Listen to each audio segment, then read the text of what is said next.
My dear students, आप सब कैसे हैं। मुझे आशा है कि आप सभी अच्छे होंगे। आप सभी ध्यान दीजिए, मैंने इसका फ़ोटो कल भेज चुका था और आज इसका मैं वीडियो बना रहा हूँ पढ़ाते वक्त। जैसा कि हम पढ़ा लेंगे, इसको कंप्लीट कर लेंगे तो उसके बाद फिर दोबारा दूसरा फ़ोटो भेजा जाएगा, दूसरा इसके आगे पढ़ाया जाएगा। लेकिन इसके पहले ये मैंने जो आज पढ़ा रखा हूँ या पढ़ा रहा हूँ, इसका अर्थ आप ज़रूर लिख कर इस व्हाट्सएप ग्रुप में अपना भेजें। ध्यान दिया जाए, लेसन का नाम है, फर्स्ट लेसन है क्लास 7th का, क्लास 7th है ये। इसका फर्स्ट लेसन है न्यूट्रिशंस इन प्लांट्स, पौधों में पोषण। न्यूट्रिशन में होता है पोषण, इन प्लांट्स मतलब पौधों में, यानी पौधों में पोषण, यानी पौधों में कहाँ से भोजन प्राप्त होता है, कैसे भोजन होता है, कैसे वृद्धि होती है, तमाम सारी बातों को इस लेसन में पढ़ा जाएगा। ध्यान देंगे, यहाँ से लिखा है कि इन दिस लिविंग वर्ड, इस जीवित संसार में, इन दिस लिविंग वर्ड्स, इस जीवित संसार में, इट इज़ नॉट पॉसिबल, यह संभव नहीं है, फॉर लिविंग ऑर्गेनिज्म, जीव जंतुओं के लिए, टू लिव, रहना विदाउट सम फंडामेंटल नीड्स, जो जरूरी आवश्यक वाली चीज़ है, बिना, इनके बिना कह रहा है कि जो हमारी आवश्यक मूलभूत जो आवश्यकताएं हैं उसको प्राप्त किए बिना हमारे जीव जंतुओं का जीवित रहना बड़ा ही असंभव है इस संसार में। कह रहा है कि food is one of them, जिनमें से, उस जरूरी चीज़ों में, उस आवश्यक चीज़ों में, कह रहा है कि food is one of them, भोजन उनमें से एक है। लिविंग ऑर्गेनिज्म रिक्वायर्ड, जो हमारे जीव जंतु होते हैं, रिक्वायर्ड ज़रूरत पड़ते हैं, उन चीज़ों, उनको ज़रूरत होती है किसकी, तो कार्बोहाइड्रेट की, प्रोटीन की, विटामिन की, फैट्स की और मिनरल्स की।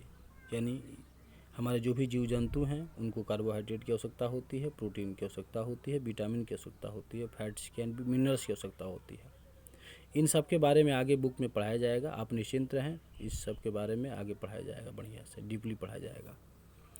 कहा कि it is simple to understand, यह समझना बड़ा ही आसान है, डैट की substance which can process by our body, ऐसे पदार्थ जो प्रक्रिया करते हैं, क्या, बाय आवर बॉडी, हमारे शरीर के द्वारा, टू गेट एनर्जी, जिससे ऊर्जा प्राप्त हो सके, इज कॉल्ड न्यूट्रिएंट, जिसको पोषक तत्व, न्यूट्रिएंट मतलब पोषक तत्व।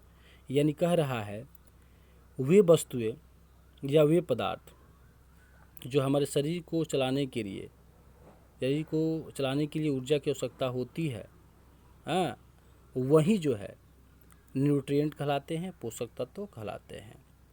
The process of taking in food, भोजन लेने की प्रक्रिया, एंड यूजिंग ऑब्टेंड, और उस पदार्थ की प्रयोग करने की प्रक्रिया, फॉर डेवलपमेंट एंड ग्रोथ, विकास करना, एंड ग्रोथ, वृद्धि करना। यानी जिस प्रकार हमारा शरीर क्या करता है, उस भोजन को लेता है, उसका कैसे प्रयोग करता है और उसका वृद्धि कैसे करता है, उसका विकास कैसे करता है, यानी ये सारी प्रक्रियाएं ही जो होती हैं इस कॉल्ड न्यूट्रिशंस, पोषण कहलाती है। आगे हम पढ़ेंगे कि the mechanism by which organism obtain their food और referred to as the modes of nutrition. कह रहा है द मैकेनिज्म, वे तंत्र, बाय विच ऑर्गेनिज्म, जिससे जीव जंतु, ऑब्टेन देयर फूड, भोजन प्राप्त करते हैं, वे पोषण के तरीके को उल्लेखित करते हैं। अर्थात हो जाएगा कि ऐसे तंत्र जिससे जीव जंतु भोजन को प्राप्त करते हैं, वे पोषण के तरीके को उल्लेखित करते हैं, यानी मोड्स ऑफ न्यूट्रिशन, भोजन के तरीकों। कह रहा है कि organism either synthesis their own food, कह रहा है कि जो जंतु होते हैं either synthesis their own food, या तो अपना भोजन जो है सिंथेटिस तरीके, सिंथेटिस मतलब क्या होता है, संश्लेषित होता है, संश्लेषण होता है, संश्लेषित तरीके से बनाते हैं, और obtain the food prepared by other organism, या दूसरे जंतु पे अपना भोजन बनाने को निर्भर रहते हैं। कह रहा है कुछ जो हमारे जंतु होते हैं या वे स्वयं अपना भोजन बनाते हैं या कुछ जो जंतु होते हैं वे दूसरे जीवों पर निर्भर रहते हैं अपना भोजन बनाने के लिए इन अ वेरियस वे, अलग अलग तरीकों में। कह रहा है कि there are basically 2 modes of nutritions. कह रहा है कि देयर आर बेसिकली मुख्यतः जो है, कह रहा है कि मुख्यतः 2 प्रकार के जो हमारे पोषण के 2 प्रकार के पोषण के मोड होते हैं, तरीके होते हैं। यानी पोषण का साधन 2 प्रकार का होता है, यानी जीव जंतु होता है अपना पोषण 2 प्रकार से करता है। कैसे? पहला है ऑटोट्रोफिक न्यूट्रिशंस और दूसरा है हेट्रोट्रोफिक न्यूट्रिशंस। ऑटोट्रोफिक मतलब होता है स्वपोषी, ऑटोट्रोफिक मतलब स्वपोषी और हेट्रोट्रोफिक मतलब परपोषी। यानी ऑटोट्रोफिक न्यूट्रिशन स्वपोषी पोषण और हेट्रोट्रोफिक न्यूट्रिशन परपोषी पोषण।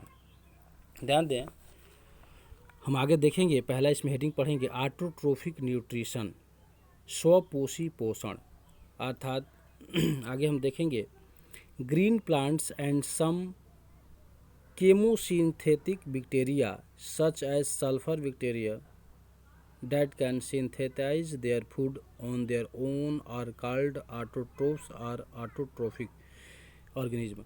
कह रहा है कि ग्रीन प्लांट जो हमारे हरे भरे पौधे होते हैं एंड सम केमोसिंथेटिक बैक्टीरिया और कुछ जो है रासायनिक जीवाणु जो होते हैं। केमोसिंथेटिक मतलब रासायनिक, बैक्टीरिया मतलब जीवाणु। कुछ रासायनिक जो बैक्टीरिया होते हैं, जीवाणु होते हैं, सच एज सल्फर बैक्टीरिया, जो क्या होते हैं? सल्फर बैक्टीरिया होते हैं। That can synthesis their food, जो अपना भोजन कैसे बनाते हैं? संश्लेषण के माध्यम से बनाते हैं। जो अपना भोजन संश्लेषण के माध्यम संश्लेषित भोजन बनाते हैं ऑन देयर ओन, अपने लिए, आर कॉल्ड ऑटोट्रोफ्स और ऑटोट्रोफिक ऑर्गेनिज्म, जिसको क्या कहा जाता है? ऑटोट्रोफ मतलब स्वपोषी कहा जाता है या ऑटोट्रोफिक ऑर्गेनिज्म या स्वपोषीय जंतु कहलाते हैं, जिसमें इसका वर्णन किया जाता है ऑटोट्रोफिक का। ऑटोट्रोफिक मतलब होता है स्वपोषी। ऑटो, जिसमें ऑटो शब्द, ऑटो का मतलब ऑन मतलब अपना, स्वयं। और ट्रॉफिक मतलब होता है भोजन, ट्रॉफिक मतलब भोजन। यानी कहा जाए ऑटोट्रोफिक मतलब स्वपोषी मतलब होता है ऑन फीडिंग मतलब स्वयं भोजन बनाना, स्वपोषी मतलब ही हो गया स्वयं भोजन बनाना। And this type of nutrition is called autotrophic nutrition, और इस प्रकार के जो हमारा पोषण होता है उसको स्वपोषीय पोषण कहलाता है। अर्थात जो हरे भरे या हमारे रासायनिक बैक्टीरिया होते हैं जो स्वयं अपने आप से भोजन बनाते हैं, उसी को स्वपोषीय पोषण कहा जाता है। आगे देखेंगे, all green plants make synthesize manufacture their food by using carbon dioxide. कह रहा है कि ऑल ग्रीन प्लांट्स, सभी हरे भरे जो पौधे होते हैं, बनाते हैं, संश्लेषण करके बनाते हैं, देयर फूड अपना भोजन, बाय यूजिंग क्या प्रयोग करके carbon dioxide CO2, carbon dioxide के माध्यम से अपना भोजन बनाते हैं। ऑब्टेन फ्रॉम एयर, जो प्राप्त होता है, ये कार्बन डाइऑक्साइड कहाँ से प्राप्त होता है? तो ऑब्टेन फ्रॉम एयर, हवा से प्राप्त होता है। वाटर, पानी से प्राप्त होता है। एंड मिनरल्स, खनिज से प्राप्त होता है। फ्रॉम सॉइल, जो मिनरल्स होता है वो मिट्टी में पाई जाती है। आगे पढ़ेंगे, they make food in the presence of sunlight. They make food, वे भोजन बनाते हैं, इन द प्रेजेंट, उपस्थिति में, ऑफ सनलाइट, सूर्य के प्रकाश की उपस्थिति में वे अपना भोजन बनाते हैं। The process is called photosynthesis. इस प्रोसेस को, इस प्रक्रिया को क्या कहा जाता है? तो प्रकाश संश्लेषण कहा जाता है। फोटोसिंथेसिस मतलब होता है प्रकाश संश्लेषण, जिसमें फोटो मतलब होता है लाइट यानी प्रकाश, और सिंथेसिस मतलब होता है मैन्युफैक्चर यानी बनाना। यानी फोटोसिंथेसिस का मतलब हो गया, प्रकाश संश्लेषण का मतलब हो गया कि लाइट लाइट फोटो मतलब लाइट यानी प्रकाश की उपस्थिति में मैन्युफैक्चर मतलब बनाना। Let us learn more about the process of photosynthesis. Let us, अब हम आगे पढ़ेंगे इसके बारे में और ज़्यादा कि ये फोटोसिंथेसिस क्या है, इसकी प्रक्रिया क्या है और कैसे बनता है, क्या होता है। चलिए आज जो है हम यहाँ तक पढ़े और कल हम लोग यहाँ से पढ़ेंगे। चलिए ठीक है, ओके, थैंक्स।